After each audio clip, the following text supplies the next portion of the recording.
What if I told you about a society that, at least on paper, has essentially engineered the perfect development trajectory? Oh, wow. Perfect. That's a strong word. I know, right? But I'm talking about a nation where literally 100% of adult women have a secondary education. Right. Which is virtually unheard of globally. Exactly. A place where extreme poverty is, well, it's literally a rounding error. It sits at just half of 1%.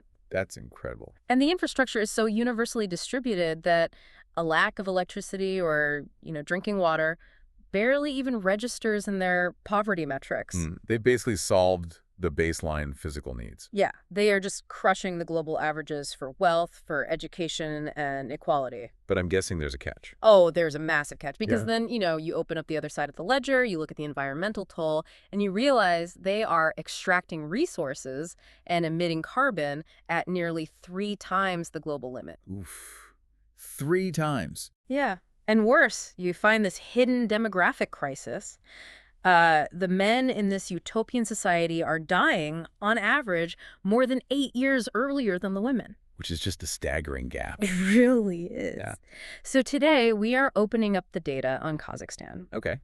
And we are going to figure out how a country can be a straight-A student in human development while simultaneously acting as, like, a massive debtor to the planet. Yeah, it completely shatters our preconceived notions of what progress actually looks like, Right. We have this deep-seated assumption that development is just this linear, universally positive journey. Like a straight line up. Exactly. You build the schools, you lay the pipes, you grow the economy, and everything just gets better. Mm-hmm. But the data stack we are analyzing today, this spans from 1990 all the way to 2023, it forces us to confront a much darker, much more complex reality. It really does. It raises the uncomfortable question of whether this highly efficient, highly educated society is a sustainable model for the rest of the developing world. Or just a localized triumph, right? Right. A localized triumph built on a foundation of ecological borrowing that eventually has to be paid back. And that is exactly the mission for this deep dive. We have a massive array of multidimensional data in front of us today. Lots of spreadsheets. So many spreadsheets. We are looking at traditional barometers of success, the Human Development Index, the Gender Development Index, Right.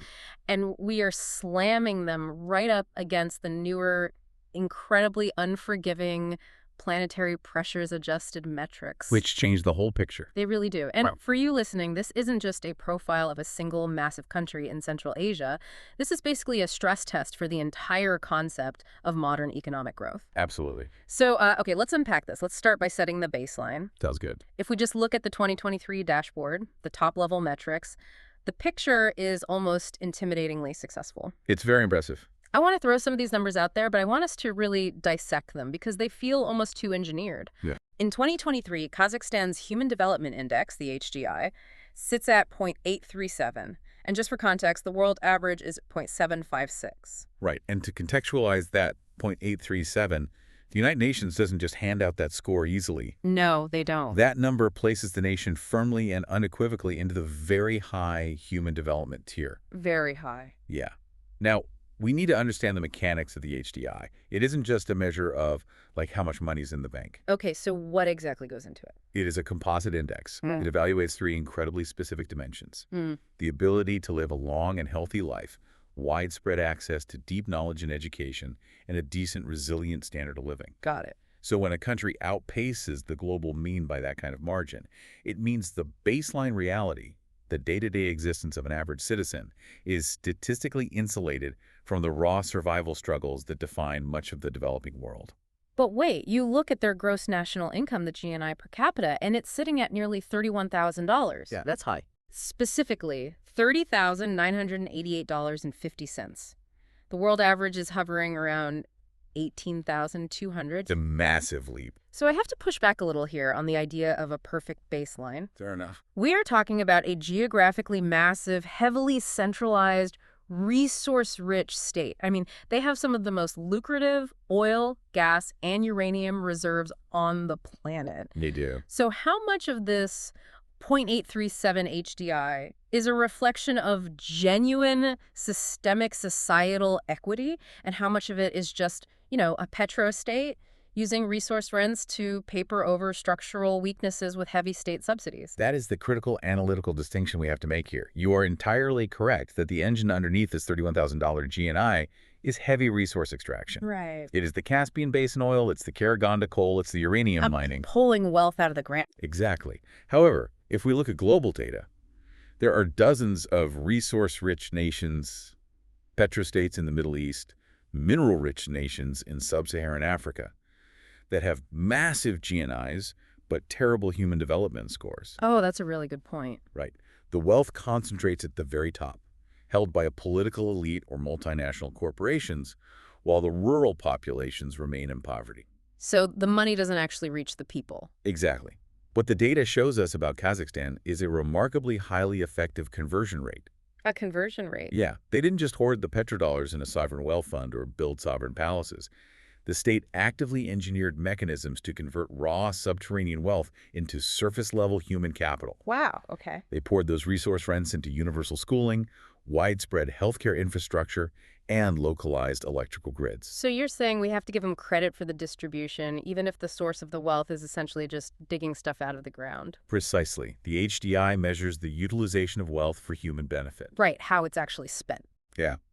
By that metric, their centralized planning has been brutally effective at lifting the baseline. Brutally effective is a good way to put it. But, as we will see later, the HDI is entirely blind to the ecological cost of how that wealth was generated. Yeah, the Planetary bill. Right. It logs the new hospital being built, but it does not log the carbon emitted by the concrete plant that poured the foundation. Man, that's heavy. Which brings us to the gender metrics, because this is where the dashboard goes from just impressive to genuinely surprising. The GDI. Yeah, the Gender Development Index, the GDI. It measures the exact same HDI dimensions, health, education, income, but it compares the female score to the male score. Yeah. And a score of 1.0 means perfect mathematical parity. Equality. Exactly. Kazakhstan's GDI is 1.004. Wow. And the world average is 0.955. For you listening, that 1.004 means that when you synthesize all these development metrics together, women in the society are actually outperforming the men. Mathematically, yes. They have mathematically taken the lead. And to back that up, you look at the Gender Inequality Index, the GII, where a lower score is better because it measures reproductive health risks, empowerment, and labor market participation. Okay, and what did they score there? They scored a 0.182.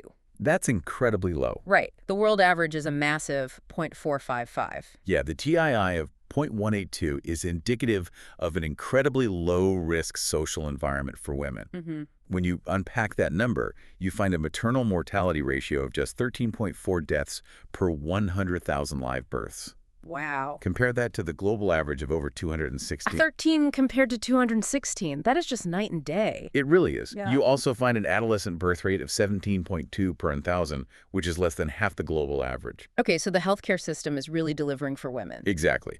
Those specific health metrics tell us that local, highly accessible medical infrastructure is functioning efficiently across the entire country. Yeah. But, and this is crucial, we cannot view these 2023 statistics in a vacuum. Oh, absolutely not. A society doesn't just wake up one morning with universal health care, a $31,000 GNI, and women outpacing men in human development. No, they absolutely do not. And if we pull the lens back to 1990, the picture isn't nearly as rosy. It was a very different time. In fact, to understand how robust this current system is, we have to look at the absolute trauma this country went through to get here. The post-Soviet collapse. Right.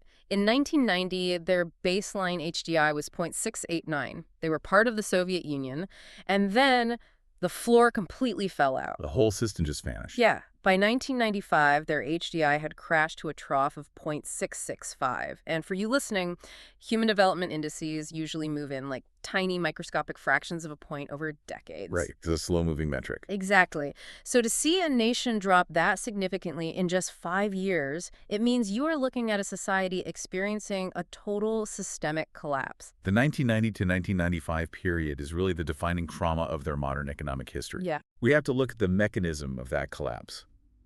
When the Soviet Union dissolved in 1991, Kazakhstan didn't just lose a political ideology. They lost their economy. They lost their entire integrated economic supply chain. Suddenly, factories in Kazakhstan that produced parts for machines assembled in Russia had no buyers. Oh, wow. Just overnight. Overnight, the command economy shattered. Hyperinflation wiped out savings instantly. That's The terrifying. centralized Soviet safety net, the pensions, the state-funded grocery subsidies, the guaranteed employment, all of it evaporated. Gone. So that drop to 0.665 represents millions of people suddenly thrust into deep economic vulnerability, struggling just to secure basic caloric needs, let alone higher education. But then we look at the chart from 1996 onward, and it is just this relentless, unbroken bull run. It's an incredible recovery. It's like a blue chip stock that survived a massive market crash and then just went on a 20-year tear. They climbed steadily from that 0.665 low all the way to the 0.837 peak in 2023. Which is a huge jump. That's a roughly 25% increase in their core human development. Yeah. Think about how hard it is to turn a whole country's trajectory around in just a single generation. How do you pull a country out of a post-Soviet freefall and engineer a 20-year uninterrupted ascent? This raises an important question, right? How did they sustain this growth? Yeah, how? Well, you do it through aggressive market privatization, rapid foreign investment, and, bluntly, the massive exploitation of natural resources. The oil. The oil. In the late 90s and early 2000s, Kazakhstan opened up its vast oil fields, particularly in the Caspian region, to international consortia. Right. They struck massive deals to export oil, natural gas, and minerals just as the global commodity supercycle was beginning. Oh, perfect timing. Exactly. Nations like China were voraciously buying up raw materials to fuel their own industrialization. So they just rode that wave. They did. But the resilience of that HDI curve, the fact that it didn't just spike and crash with the price of oil, proves that the state recognized the volatility of their primary economic engine. They knew it wouldn't last forever. Right. They deliberately channeled those petrodollars into rebuilding the social infrastructure that had collapsed in the early 90s. Okay, so the schools and hospitals again? Yeah. They implemented sweeping educational mandates, modernizing schools, and restructuring their healthcare system to be largely state-sponsored, but far more efficient than the old Soviet model. Okay, so they stabilized the ship, they leveraged the global commodity boom, sold their oil, and rebuilt the schools and hospitals. The HDI goes up, the GNI explodes. But if you dig into the footnotes of this miraculous recovery, you find something profoundly disturbing. The data tells a darker story. It does. Here's where it gets really interesting. Let's look at the health dimension, specifically life expectancy, because there is a demographic paradox hiding in plain sight. The gender gap. Yes. Overall life expectancy recovered from the 90s and grew massively into 2023. But when you split the data by gender, this massive fault line appears. What's shocking? In 2023, female life expectancy reached a highly respectable 78.4 years. But male life expectancy, it is stuck at 70.1 years. It is a severe, almost unprecedented divergence for a country with this level of development. It's an 8.3-year gap. Huge. Think about what that means mechanically. The global life expectancy gap between women and men is roughly 5 years. Globally, women average 75.8 years and men average 70.9. So men in this highly developed $31,000 a year society are actually dying slightly younger than the average global male. While the women are living nearly 3 years longer than the average global female. I want you listening to imagine the social reality of that. You have a society where in the final decade of life, the male demographic is largely just missing. Yeah. You have an entire generation of grandmothers living alone. Why? Why? In a country that clearly has the hospitals and the doctors, because, the women are living to nearly 80, are the men dying so early? From an analytical standpoint, this is the most glaring vulnerability in their entire human development profile. It's a huge red flag. And it forces us to deduce the underlying mechanisms of their society. The data itself doesn't explicitly list the medical causes of death in this index. Right. But we can definitively rule out a failure of the medical infrastructure. Because it works for the women. As you pointed out, if the clinics didn't work, the women wouldn't be reaching 78.4 years. Yeah. The medical system is clearly highly capable. Okay. Therefore, this 8.3-year mortality gap is tied to behavioral, occupational, and deeply entrenched socioeconomic exposures that are highly gendered. Wait, you mean the actual mechanics of how the GNI is produced is killing the men who produce it? That is highly probable. We discussed the engine of their recovery, heavy resource extraction. The oil rigs. The oil rigs, the metallurgy, the deep shaft coal mining in regions like Karaganda, the uranium processing. Right. These are incredibly hazardous, toxic, and physically degrading industries. And structurally, the labor force in these sectors is overwhelmingly male. We are looking at decades of men exposed to industrial pollutants, heavy particulate matter, and the sheer physical toll of extraction economics. It's like a Formula One car running on a highly combustible, toxic fuel. That's a good analogy. Yes, it's breaking track records for speed and efficiency. That's the soaring GNI and HDI. But the engine is slowly poisoning the driver. Exactly. But surely it can't just be occupational hazards. I mean, not every man in the country is working in a coal mine or on an oil rig. You are right. The occupational hazards are only one piece of a much larger sociocultural puzzle. Okay. We also have to factor in the lingering psychological and cultural legacy of that 1990s economic collapse we discussed earlier. Oh, the trauma of losing the Soviet safety net? Right. Across many post-Soviet states, the sudden loss of guaranteed employment and state identity disproportionately affected the male demographic. How so? It led to what sociologists often call a crisis of masculinity. This manifests in highly destructive behavioral patterns. Like what? Elevated rates of cardiovascular disease driven by chronic stress, significantly higher rates of tobacco use, alcohol dependency, and this is key, a cultural stoicism that actively discourages men from seeking preventative medical care. Ah, so they don't go to the doctor until it's too late? Exactly, until a condition becomes fatal. So the state built excellent hospitals with their oil wealth. The women utilize them and live to see 78, but the men are either too culturally conditioned to avoid the doctor, or their bodies are so degraded by the industrial economy that the hospitals just can't save them. Precisely. It exposes the limitation of the HDI as a pure average. Right. The HDI averages the male and female life expectancy and says, look, everything is fine. But it's not fine. But when you disaggregate the data, you see that the economic bull run has a localized, highly gendered human cost. The men are literally building the economic engine with their bodies, but they are not living long enough to enjoy the final decade of the prosperity they helped create. That is a staggering realization. But it also creates a fascinating transition, because while the men are falling behind in longevity, the women in the society are capitalizing on this newly built infrastructure in ways that are just mathematically astounding. They really are. Let's pivot and look at the classroom advantage, what we might call the rise of female soft power. If we look at the education metrics, it is arguably the country's most bulletproof asset. The mean years of schooling, the MYS, reached 12.56 years in 2023. Right. The world average is lagging far behind, hovering around 8 to 9 years. A 4-year advantage in mean years of schooling is monumental at a population level. It's a completely different workforce. It represents the difference between a workforce that leaves school after basic literacy and numeracy and a workforce that is universally guaranteed to finish secondary school and widely participate in higher specialized education. But the breakdown is where my mind was truly blown. The gender breakdown. Yes. If you look at the demographic data from 2021 to 2023, the percentage of the female population over 25 years old with at least a secondary education is 100%. That's an incredible statistic. 100%. Every single adult woman in that demographic bracket has a secondary education.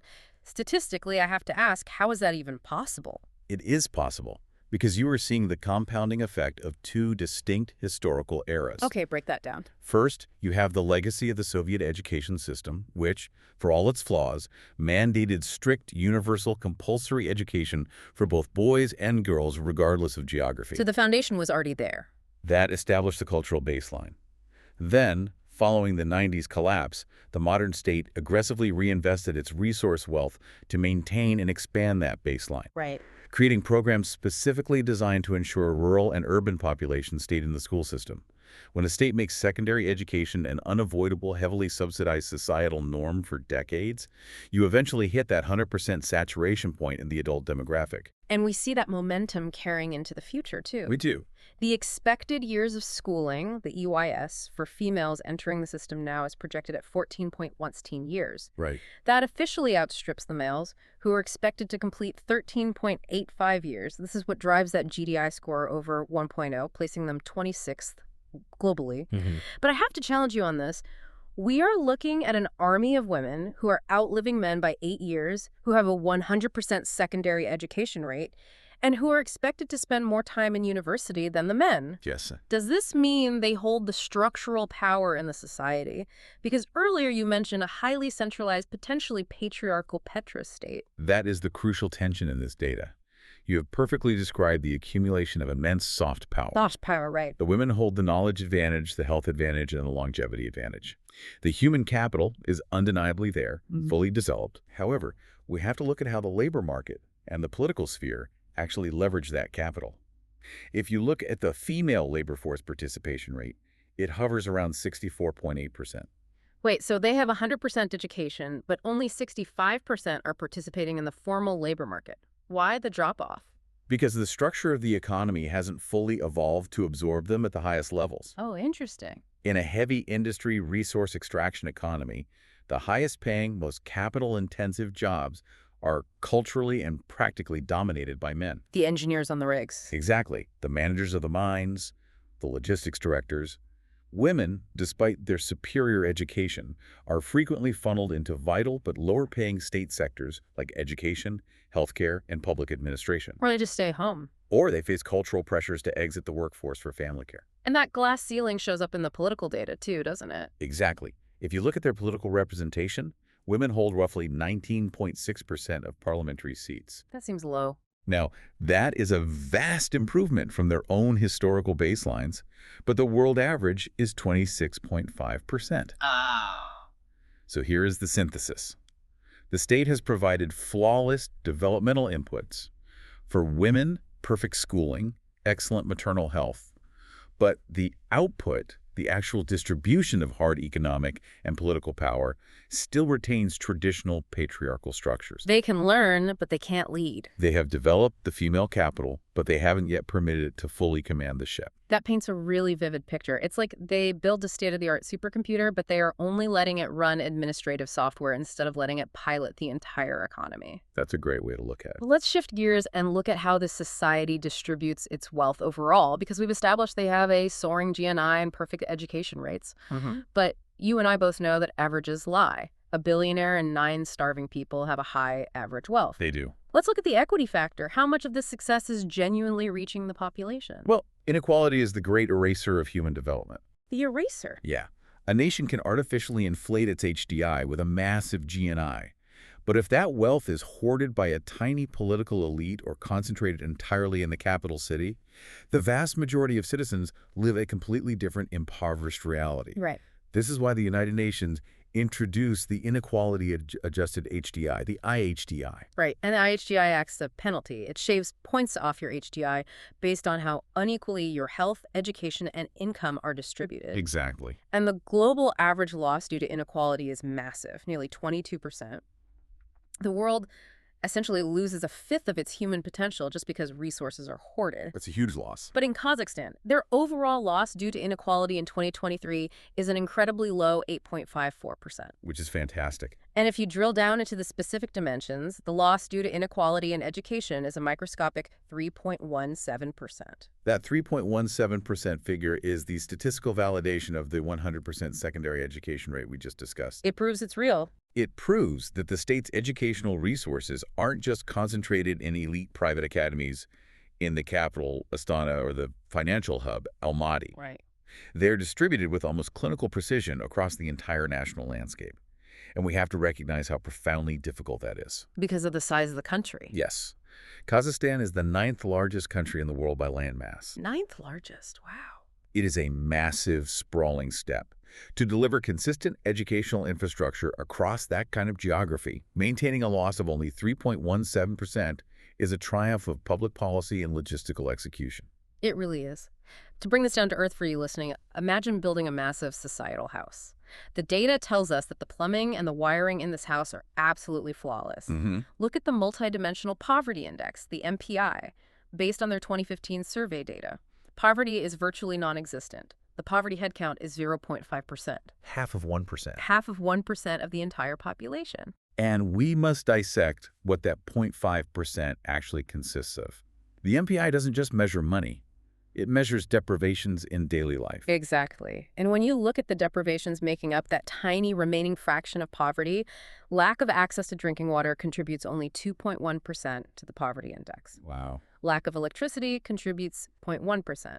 It is literally a rounding error. Everyone has power, everyone has water. From a development analysis perspective, this physical infrastructure achievement cannot be overstated. I have studied rapidly growing resource-rich economies all over the world. Yeah. The resource curse usually dictates that sudden wealth destroys systemic equality. Right, the elites take it all. The elites capture the oil revenues, build a glittering capital city, and leave the rural interior to rot without paved roads or power grids. But Kazakhstan didn't do that. Kazakhstan actively defied the spatial dimension of the resource curse. They used the centralized power of the state to force the petrodollars outward, laying pipes, stringing electrical wires, and paving roads across thousands of miles of empty steppe to ensure basic physical equity. But, and I have to play the skeptic here, if they laid the pipes everywhere, what is causing that remaining 0.5% of poverty? Right. Who is slipping through the cracks of this perfectly wired house? The data reveals that the final frontier of poverty for them is entirely tied to highly localized, deep-seated health vulnerabilities. Okay, like what? Of that remaining 0.5%, nutritional issues contribute 46.7% to their poverty index, and child mortality contributes 43.8%. So it's very specific health outcomes. Yes, so the physical infrastructure is there, but addressing deep rural malnutrition or localized maternal complications in incredibly isolated nomadic adjacent communities requires a level of micro-intervention that broad macroeconomic policies struggle to achieve. Ah, that makes sense. They have conquered the macro poverty of infrastructure.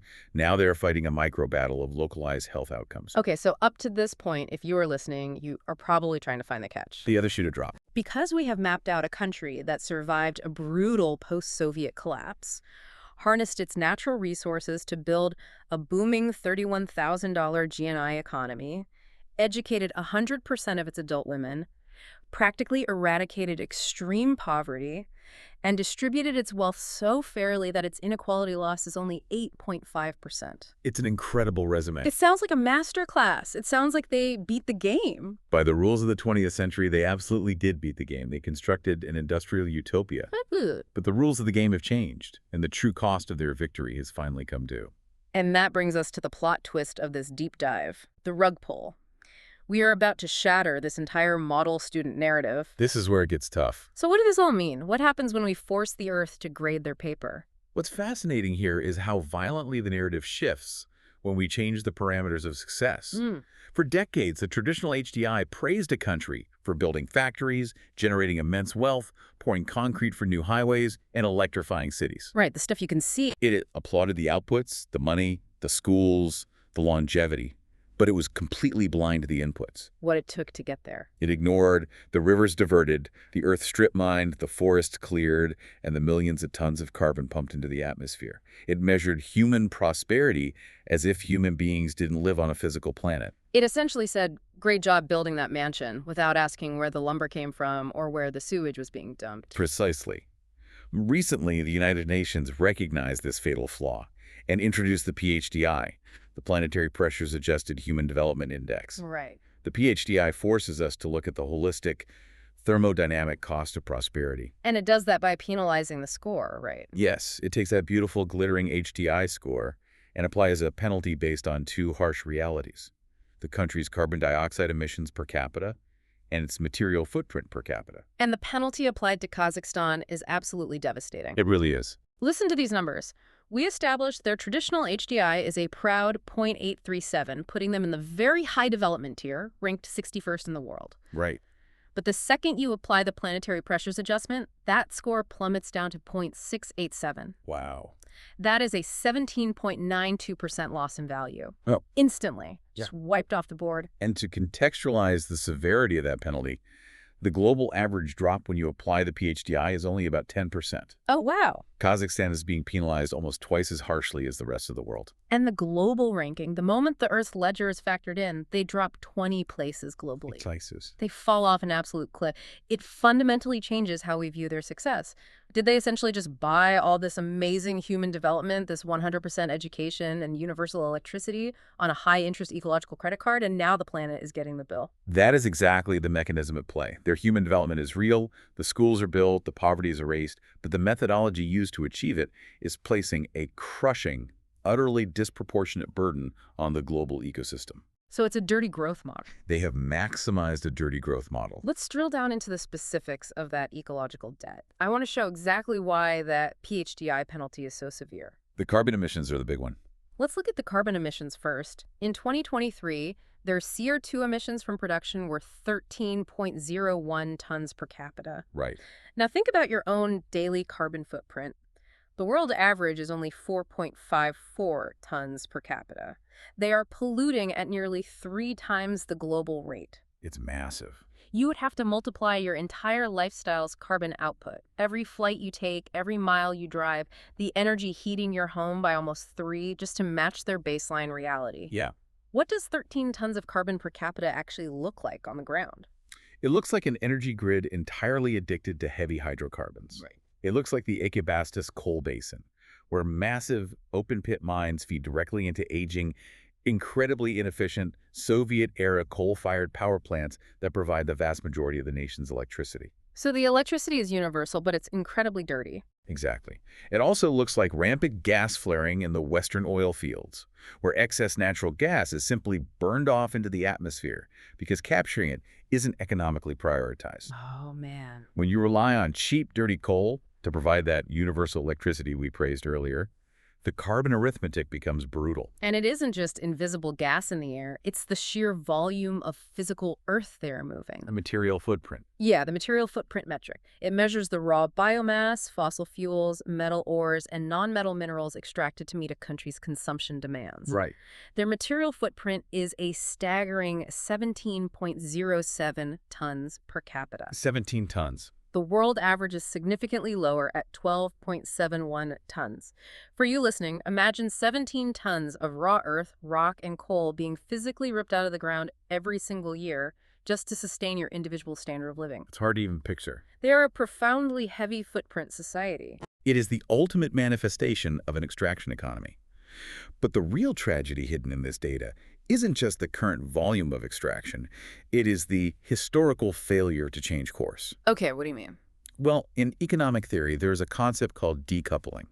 Right, the idea that as a nation gets richer and highly educated, it eventually transitions away from dirty industry. Exactly. It moves to a service economy, tech, or green energy. So the wealth keeps going up, but the pollution starts going down. They decouple from each other. Exactly. The HDI should continue its ascent while the carbon emissions plateau and eventually fall. But when we look at the historical data mapping the gap between Kazakhstan's HDI and its PHDI, we see a complete systemic decoupling failure. A failure. In 1997, the difference between their human development and their planetary pressure was 10.4%. Okay. But instead of that gap shrinking as they got richer, as they hit that $31,000 GNI and educated all their women, the gap expanded. Oh, no. By 2015, the gap between their HDI and their PHDI had widened to a massive 23.9%. Why? Why did they fail to decouple? If they have 100% secondary education and massive wealth, why couldn't they transition to a cleaner model? Are they just choosing to pollute? It is not a simple choice. It is an economic trap. A trap. When a nation's entire geopolitical relevance and gross national income are tethered to exporting oil to Europe and China and mining uranium for global nuclear reactors, you cannot simply flip a switch to a green, service-based economy without collapsing your GNI. Right. You turn off the oil, you turn off the money. Every new school they built, every hospital that extended female life expectancy to 78 was paid for by digging a deeper hole and burning more coal. Oh. They didn't transition to green growth because their entire systemic apparatus was optimized to accelerate the traditional dirty growth model to maximum efficiency. The wider gap in 2015 proves that the richer they got, the more intensely they had to extract from the earth to maintain that trajectory. Wow. They are literally trapped by their own success. They are the most efficient players of a game that is actively destroying the board. That's exactly it. That brings us to our final assessment, the summary of this incredible data stack. If we do a quick SWOT analysis, strengths, weaknesses, opportunities, and threats, based on everything we've unpacked, it is a portrait of extreme contradictions. The strengths are undeniable and demand respect. A 100% secondary education rate for women over 25, an infrastructure network that has practically eradicated basic material poverty across a massive geographic expanse, Right. and an inequality loss of only 8.5%, proving the state can efficiently distribute its resources. But the weaknesses are structural and threatening to collapse the entire narrative. They are. You have an industrial engine that is placing a crushing 13-ton per capita carbon pressure on the global environment. You have highly educated female population facing a glass ceiling in the labor force and parliament. Yeah. And critically, you have a severe silent health crisis for the male demographic, resulting in an 8.3-year life expectancy gap driven by the very industries powering the economy. So what is the path forward for a country sitting on this razor's edge? The path forward is a fundamental pivot toward green human development. Green development. Kazakhstan has mastered the 20th century textbook. They got straight, as in building physical infrastructure and baseline human capital. Right. But to survive the 21st century, they must untangle the trap of decoupling failure. They have to figure out how to leverage their immense solar and wind potential on the steppe to lower their carbon intensity. And close that 20-rank penalty gap. Exactly, without sacrificing the GNI that funds their social safety nets. Furthermore, they must balance their human capital, Addressing the male health crisis. addressing the occupational and cultural hazard killing their men a decade early, and fully unlocking the economic and political leadership potential of their highly educated women. It requires evolving from brute force extraction to sustainable innovation. Which brings me to a final provocative thought for you listening. We've spent this entire deep dive dissecting a nation's ledger, judging how they balance human prosperity against ecological debt. But I want you to turn that lens inward. If a nation's wealth is inherently tied to the degradation of the global environment, are they truly developed or just efficiently extracting their way to a temporary peak? That's the big question. And looking at your own life, your own community, how much of your personal standard of living, your electricity, your consumption is built on a hidden cost to the environment? Are you aware of your own planetary penalty, or are you just looking at the traditional report card? It is the ultimate diagnostic mirror.